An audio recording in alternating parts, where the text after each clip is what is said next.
When the morning sun rose over the Isle de France and poured its light across the gilded gates of the Palace of Versailles, the scene appeared almost otherworldly. Gold shimmered against pale stone. Windows flashed like mirrors. The palace stood as a declaration carved in marble, absolute power made visible. Louis XIV, the self-proclaimed Sun King, had transformed what was once a damp hunting lodge surrounded by marshland into the most dazzling royal residence in Europe. Marble, crystal chandeliers, silk hangings, carved wood, and endless mirrors combined to form a theatrical stage set for one purpose alone, the celebration of royal authority. Yet for all its brilliance, Versailles concealed a far less glamorous truth. Visitors arriving in the late 17th or 18th century might have been struck first not by its beauty, but by its smell. Beneath the powdered wigs, embroidered coats, and elaborate etiquette lay an environment that would shock modern sensibilities. The palace was magnificent, but it was also deeply unsanitary. Behind the glittering façade lingered filth, human waste, and the constant presence of disease. To understand daily life at court, one must look beyond the painted ceilings and glittering galleries and instead imagine the floors, corridors, and hidden corners. The fundamental issue was architectural and logistical. Louis XIV required the French nobility to reside at court so he could keep them under his watchful eye. At certain times, as many as 10,000 people occupied the palace complex. These included not only dukes and duchesses, but also servants, guards, cooks, stable hands, craftsmen, and merchants. Despite this enormous population, there was no comprehensive sewage system. Modern concepts of indoor plumbing and private bathrooms simply did not exist. The king had access to private facilities, and some high-ranking nobles owned portable clothes stools, but for the majority of residents there were very few designated places to relieve themselves. The result was predictable. Hallways, stairwells, alcoves, and courtyards frequently became makeshift toilets. The contrast between strict courtly manners and the unavoidable realities of the human body was stark. Desperate individuals sometimes used corners, behind curtains, or secluded passageways when nature called. The palace had been constructed on land that was once marshy and damp. Moisture seeped into wooden floors and structural beams. Over time, those materials absorbed urine and other waste, allowing unpleasant odors to linger and intensify. Contemporary letters describe conditions that are difficult to imagine today. Elizabeth Charlotte of the Palatinate, sister-in-law to the king and a keen observer of court life, wrote candidly about the pervasive stench. She noted that certain areas of the palace were nearly unbearable on some days. Even the celebrated gardens were not immune. Although the grounds are admired today as masterpieces of landscape design, in their time they sometimes served as open-air conveniences. The distance to proper latrines was inconvenient, and guests occasionally chose the nearest hedge instead. During warm weather, the scent of decay and ammonia could drift through the carefully designed paths and flowerbeds, overpowering even the fragrance of orange blossoms. The problem was compounded by the medical beliefs of the era. In the 17th century, water was not universally regarded as a cleansing agent.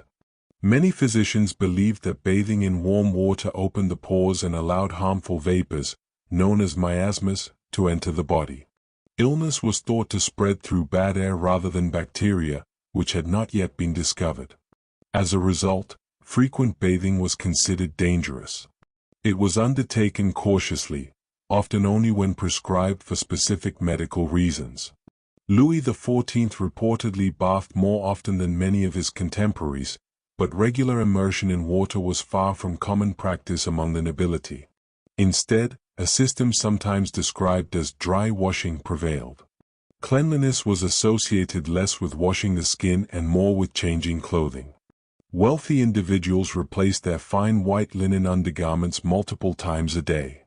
It was believed that fresh linen absorbed sweat and impurities from the body, thereby maintaining health. The garments were cleaned, the skin often was not. People wiped themselves with cloths, sometimes dampened with alcohol or vinegar, in an attempt to freshen up. Perfumes were heavily applied to mask odors. However, thorough washing of the body could be infrequent. Over time, a mixture of sweat, natural oils, dust, and cosmetic powders accumulated on the skin. This layered reality stood in sharp contrast to the palace's polished image. Versailles thus embodied a striking contradiction. It was at once the grandest symbol of royal power in Europe and a place where basic sanitation lagged far behind modern expectations. Its mirrors reflected candlelight and ceremony, yet its corridors carried reminders of the limits of pre-modern infrastructure and medical knowledge. Beneath the splendor of gold and velvet, everyday life unfolded in ways that were far less refined than the glittering legend suggests. Upon the skin, a thick layer of sweat, natural oils, and dust was often left undisturbed, and many people of the period believed that this coating functioned as a kind of protective shield against illness. According to prevailing medical theories, the body needed this barrier to defend itself from harmful vapors in the air. Washing too thoroughly was thought to weaken that defense. Fashion only intensified the problem.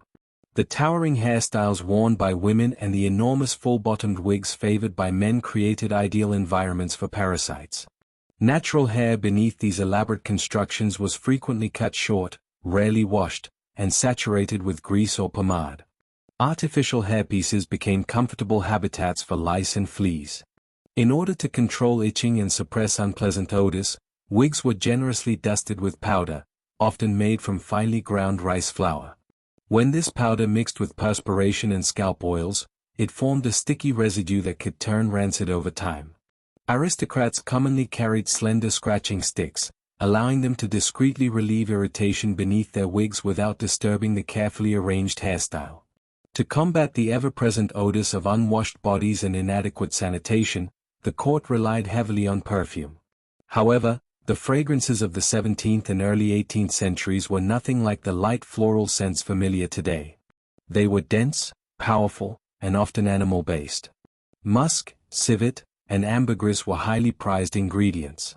Extracted from animal glands or rare natural sources, these substances possessed remarkable intensity and longevity. Perfume was applied not only to the skin, but also to clothing, gloves, fans, handkerchiefs, and even upholstered furniture. The objective was not subtle elegance, it was domination. Fragrance was used as a weapon against foul air.